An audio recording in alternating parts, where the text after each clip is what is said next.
नमस्कार, मैं हूं समीप राजगुरु। भारत का मंगल अभियान सिर्फ 2 दिन की दूरी पर है। मंगलयान आखिरी इम्तिहान की तैयारी में जुट गया है। इसरो के वैज्ञानिक तैयारियों को अंतिम रूप दे रहे हैं।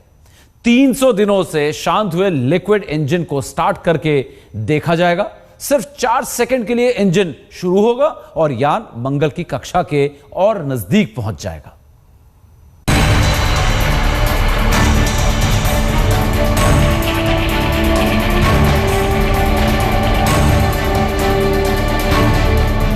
खुलने वाला है मंगल का रहस्य। लाल ग्रह के राज अब राज नहीं रहेंगे। इसरो की उम्मीदों की उड़ान बहुत जल्द हकीकत में बदलने वाली है। सब कुछ ठीक रहा तो 24 सितंबर को मंगल के ऑर्बिट में इसरो का मंगलयान पहुंच जाएगा। मंगल के ऑर्बिट में सफलता से प्रवेश करने के लिए मंगलयान को खास तरह की तकनीकी तैयारियों से गुजरना होगा। मंगलयान ऐसे वक्त से गुजर रहा है जब मिशन के फेल होने का खतरा सबसे ज्यादा है। If you see the history of the failed missions, they have failed at various stages. Some have failed during the launch, which we have crossed. Some of them failed during trans-Mars injection, which we have crossed. Some of them were lost on the way. करीब 7200 घंटे यानी 300 दिन बाद मंगलयान की रफ्तार 1 second में 22.33 kilometre यानी 1 घंटे में 82,000 किलोमीटर की दूरी तय करते हुए मार्स की ऑर्बिट की ओर बढ़ रहा है। इस स्पीड से मंगलयान 1 घंटे में ही धरती के कई चक्कर लगा लेगा। वैसे मंगल की ऑर्बिट में पहुंचते वक्त इसकी स्पीड को कम करना वैज्ञानिकों के लिए चुनौती होगी।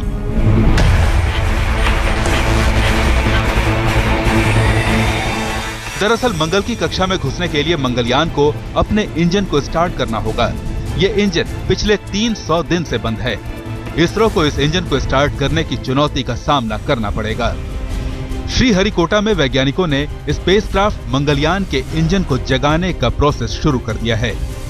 इंजन को एक्टिव इसलिए किया जा रहा है ताकि 22 सितंबर को इसका टेस्ट किया जा सके। मुख्य इंजन यानी 440 न्यूटन तरल एपोगी मोटर को फिर से चालू किया जाएगा और उसके साथ 22 न्यूटन वाले सभी 8 इंजन लगभग 4 सेकंड तक चालू रखे जाएंगे। इससे यान की स्पीड में कमी आएगी। अगर इंजन चालू हो गया और लैंप फायर करने में कामयाबी मिली तो 24 सितंबर की निर्णायक घड़ी में इंजन के चालू होने और यान को मंगल की कक्षा में स्थापित करने की सफलता तय हो जाएगी। India will be the first Asian country to go to Mars. That is one first.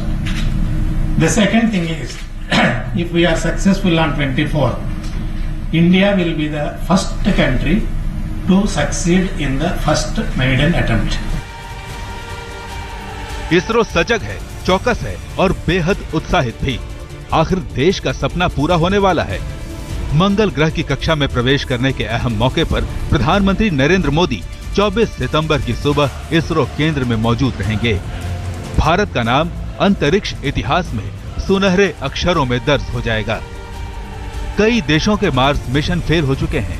किसी भी देश ने अपनी पहली कोशिश में मार्स पर विजय नहीं पाई है और भारत अपने पहले ही प्रयास में मंगल की कक्षा के इतना करीब पहुंच चुका है। अब बस इंतजार है 24 सितंबर का, जब मंगल पर भारत की फतह की खबर आएगी। आज तक ब्यूरो। पीएसएलवी इंजन के साथ मंगल तक की यात्रा बेहद हौसले की वजह से शक्ल में आया। दरअसल जीएसएलवी रॉकेट के 2 बार परीक्षण फेल होने के बाद भी मंगल यात्रा करने का बेहद जोखिम भरा फैसला लिया गया। पूरे प्रोजेक्ट में सिर्फ 450 करोड़ का खर्च आया। वैज्ञानिकों की सोच और मेहनत के बल पर ही 300 दिन की यात्रा पूरी कर मंगलयान मंगल की कक्षा में घुसने वाला है। इसरो की छलांग बहुत लंबी है। ऐसे सपनों को पूरा करने के लिए प्रबल इच्छा शक्ति, सोच और साधन की जरूरत है। इसरो के वैज्ञानिकों ने रात दिन एक कर मंगल तक पहुंचने का सपना देखा। भारतीय वैज्ञानिकों ने जोखिम उठाया है। अब तक मंगलयान अपने तय कार्यक्रम के तहत ही काम कर रहा है, लेकिन मंगल की यात्रा में अभी भी तमाम रुकावटें हैं जिससे मंगलयान को पार करना होगा। भारत मंगल पर जाने के लिए बिल्कुल अलग तकनीक का इस्तेमाल कर रहा है। आमतौर पर देश एक झटके में रॉकेट छोड़ते हैं और वो एक छलांग में सीधा मंगल की ओर चले जाते हैं।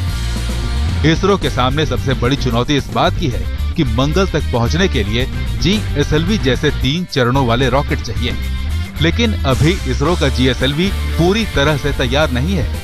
इसलिए भारत का मंगल मिशन PSLV के जरिए ही लॉन्च किया गया, जिसमें सिर्फ एक इंजन वाला रॉकेट लगा है।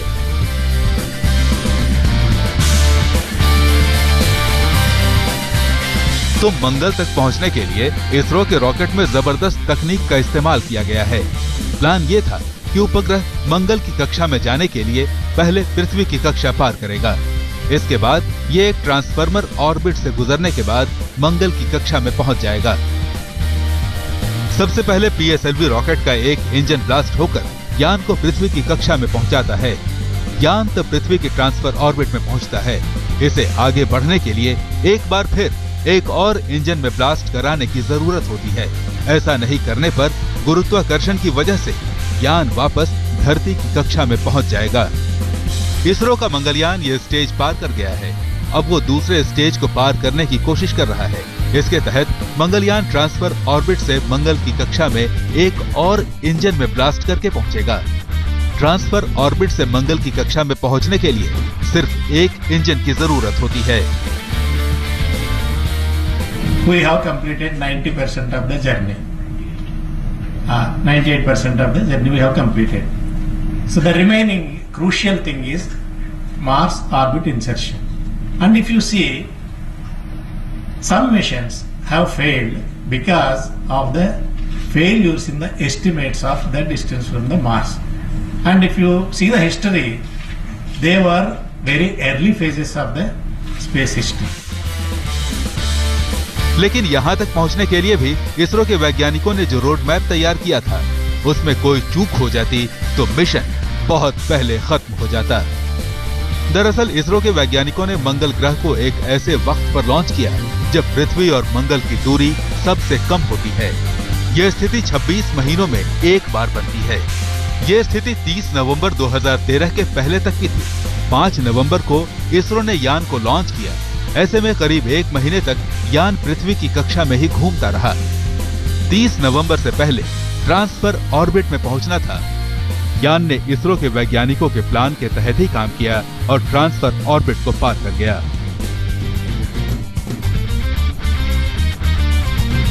वैज्ञानिक अब यान के मंगल के ऑर्बिट में प्रवेश के वक्त इसकी स्पीड को घटाना चाहते हैं, ताकि हर हाल में ये मंगल के गुरुत्वाकर्षण में रच खप जाए और मंगल के चक्कर लगाना शुरू कर दे। आज तक ब्यूरो।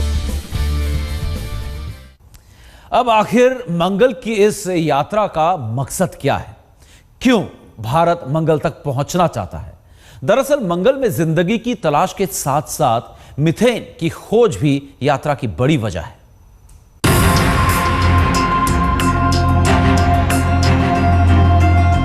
मंगल पर विजय पाने की चाहत प्रतिष्ठा का सवाल है। अगर मिशन सफल रहा तो भारत मंगल पर पहुंचने वाला पहला एशियाई देश हो जाएगा। इससे पहले जापान और चीन नाकाम कोशिश कर चुके हैं। दरअसल मंगल मिशन से वैज्ञानिक इस लाल धरती पर जीवन के सबूत तलाशना चाहते हैं। मंगल ग्रह पर पानी की तलाश भी की जाएगी। खनिज पदार्थों के साथ साथ मंगल की मिट्टी की भी जानकारी ली जाएगी। मंगल पर मीथेन गैस की मौजूदगी की भी तलाश की जाएगी। यह उपग्रह मंगल ग्रह के 80,000 किलोमीटर के दायरे में चक्कर काटेगा। इसरो के मंगलयान में 5 खास उपकरण मौजूद हैं। Spectrometer, Mars colour camera, Lyman alpha photometer, methane sensor for Mars, Mars exospheric composition explorer.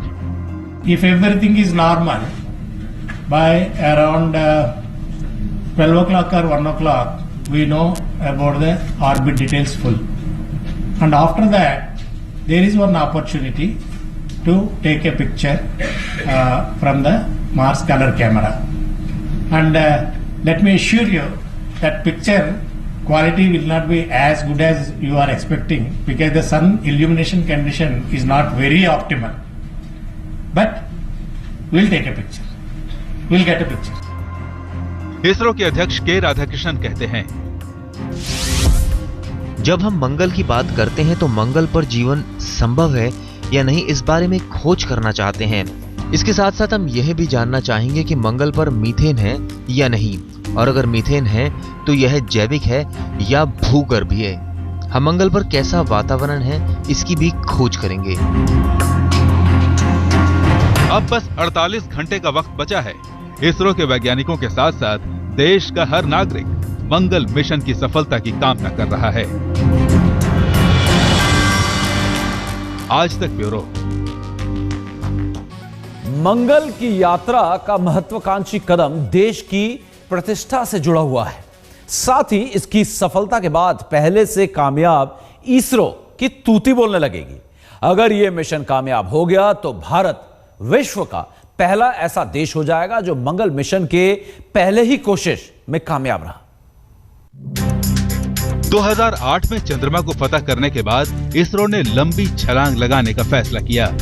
तत्कालीन प्रधानमंत्री मनमोहन सिंह ने लाल किले से महत्वाकांक्षी मंगल अभियान की घोषणा की। इसरो के वैज्ञानिक मंगल को फतह करने के सपने को साकार करने में जुट गए। ये भी तब जब इसरो का GSLV मिशन 2 बार फेल हो गया।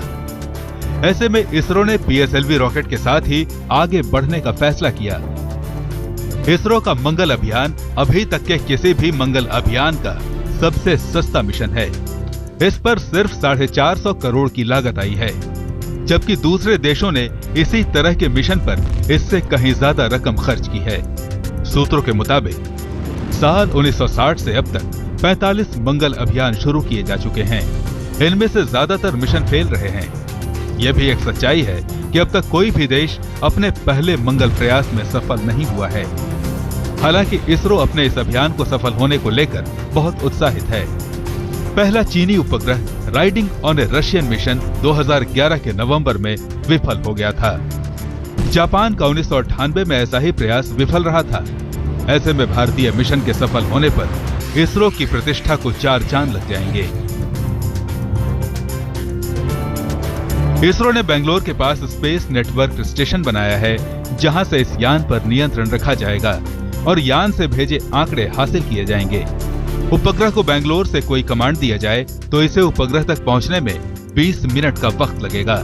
इस कमांड का नतीजा क्या हुआ, इसकी जानकारी अगले 20 मिनट के बाद पता चलेगी। इस तरह 40 मिनट बाद पता चलेगा कि कमांड सही थी या नहीं। इसरो के अध्यक्ष के राधाकृष्णन के मुताबिक मंगल की कक्षा में पहुंचने के बाद यह आंकड़े भेजना शुरू कर देगा। किसी भी तरह के आंकड़े को मंगल की कक्षा से पृथ्वी की कक्षा तक आने में सिर्फ 4 से 20 मिनट लगेंगे। जाहिर है मंगल ग्रह की ये उड़ान उम्मीदों की उड़ान है। इसमें लाखों लोगों का सपना भी जुड़ा है। आज तक ब्यूरो। तो क्या यह कोशिश सफल होगी? क्या भारत विश्व का ऐसा पहला देश बनेगा? उम्मीदें बहुत है।